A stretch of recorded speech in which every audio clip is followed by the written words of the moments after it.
Hello everyone welcome to Devanjali cooking सांग मैंने आज मुझे आपन सहित बुट आलू तरकारी शेयर करी सेटा भी बिना प्याज रसुण पकईकी आपण पूजा व्रत मानक रुटी सहित कि पूरी सहित खावाई या बनईकी खाईपारे।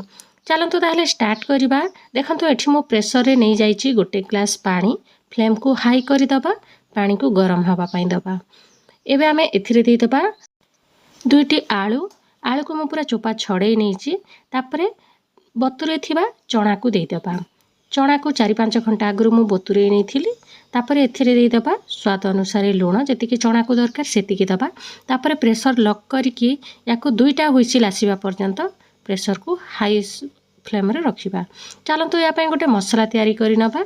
एठी देखंतु ग्राइंडिंग जार रे मु देई देछि टमाटो तापर अल्प टिके नड़िया नहीं जाइछि। आपनक पाखरे जदि काजू अछि ताहले सेटा मध्ये पकेई पारिबे, जदि नड़िया नाही ताहले स्किप करि पारिबे। एबे एठी रे देई दबा 2टी कंचा लंका आपण निज टेस्ट अनुसार कम बेसी करि पारिबे कंचा लंका को। तापर 1 इंच अदा को मु छोट छोट पीस करि काटी नेछि याको मध्ये एथि रे देई दबा। एबे बहुत सारा धनिया पत्र देई दबा, बढ़िया फ्लेवर आसी थाए धनिया पत्र रो जेहेतु आमे बिना प्याज रसुण रे करछे। तापर एथि रे देई दबा 1 चामच गोटा धनिया, आधा चामच जीरा देई दबा। तापर अल्प टिके गोलमरीच देई दबा, टेस्टा बैलेंस करिवो बहुत भल लागिवो। तापर अल्प टिके गुजराती देई दबा, 4-5टा गुजराती मु देई देछि। अल्प टिके पानी देकी याको फाइन पेस्ट करि नबा।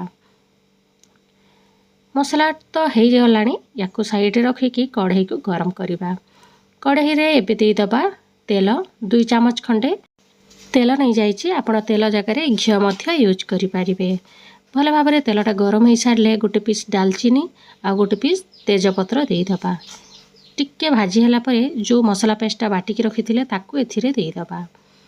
एबे आमे किछि समय मिक्स करि नबा। याकू मसला को आमे फ्लेम को मीडियम रखिकी ही कसिबा। बेसी हाई करदेले शीघ्र मसलाटा पोड़ी जीव, सेति पई पूरा मीडियम हीट रे ही आमे मसला को कसिबा। एबे एथिरे देई दबा आधा चामच हळदी गुंड, गोटे बड़ चामच देई दबा लंका गुंड, निज टेस्ट अनुसार लंका गुंड कम बेसी करि पारिबे। एबे याकू आहुरी किछि समय तेल छाड़िबा पर्यंत मसला को कसी नबा। देखि पारुथिबे धीरे धीरे हमर मसलाटा भाजी आसिलानी। एबे आमे एथिरे देई दबा स्वाद अनुसार लुण ध्यान देकी देबे, काहेकि ना आमे चना को सिझिला समय मध्य देइछे, सेति पई आपण टिके बैलेंस करिकि ही लुणटा देबे। लुणटा देई देले शीघ्र हमर मसलाटा भाजी हो जिवो, सेति पई किछि समय घोड़े मध्य नेबा। मझे मझे काढ़िकी देखुथिबा। एठी देखंतु बढ़िया भाव तेल छाड़ी आसिलानी मसलारू, मसला मध्य बढ़िया भाव कसी ही आसिलानी। एबे आमे या ऊपर देई दबा सिझेइकी रखिथिबा चना को। चना सबुतक पकेइकी एबे आमे याकू मिक्स करि नबा। जो आलूटा गोटा गोटा अच्छी ताकू पातिया साहाय्य मझी मझे भलिया दबेई देबा, जहाँद्वारा कि आलूटा मेस हो जिवो आउ तरकारीटा बहलिया हो जिवो, बहुत बढ़िया लागिवो। सेति पई आलू को टिके मैश करदेले ही तरकारी रे टेस्टटा भलो आसी थाए। सेति पई ही मु गोटा गोटा पकेइछि, देखि पारुथिबे भलिया दबेई दबेई दबा।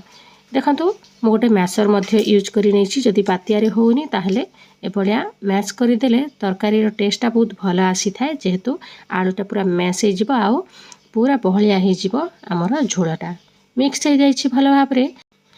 एबे एथिरे अल्प टिके देई दबा कसूरी मेथी, जदि अछि निहाती पकेइबे, टेस्टटा बहुत भलो आसी थाए। ए सब को आउथरे मिक्स करि नबा। एबे भलो भाव रे हमर चना तक मसला सहित कसी हो गलानी। एबे देई दबा एथिरे गरम पानी देले तरकारीटा बहुत भल लगी थाए। आपण ठंडा पानी जमारो यूज करिवेनी, गरम पानी ही देई देबे। एबे फ्लेम को हाई करि दबा जेमति कि पानीटा फुटी पारिबो। जूसटा देखि पारुथिबे केते बहलिया हिची, पूरी सहित भी बहुत बढ़िया लगी थाए, रुटी सहित भी खाई परिबे, आपण चाहिले गरम भात सहित भी खाई परिबे, बहुत भल लगी थाए। एबे आमे घर तैयारी गरम मसला अल्प टिके देई दबा। मु आपनक सहित बहुत जल्दी गरम मसला रेसिपी शेयर करिबी। एबे एथिरे लास्ट को धनिया पत्र देई दबा, सुंदर बास्ना आसीबो। देखिला ना सांग माने केते सहज रे हमर बुट आलू तरकारीटा रेडी हो गला। निहाती आपण थरे ट्राए करिवे। जदि चैनल रे नुआ अछंती चैनल टी को सब्सक्राइब कर दियंतु, आउ निज फ्रेंड रिलेटिव मानक सहित मते शेयर करि दियंतु। वीडियोटी जदि भल लागुची वीडियोटी को लाइक करि देबे। आउ जदि आपण मानको अन्य किछि रेसिपी दरकार ताहले मते कमेंट बॉक्स रे निहाती जणैबे। देखा हबो नेक्स्ट वीडियो रे गोटे नुआ रेसिपी सहित। Thank you for watching.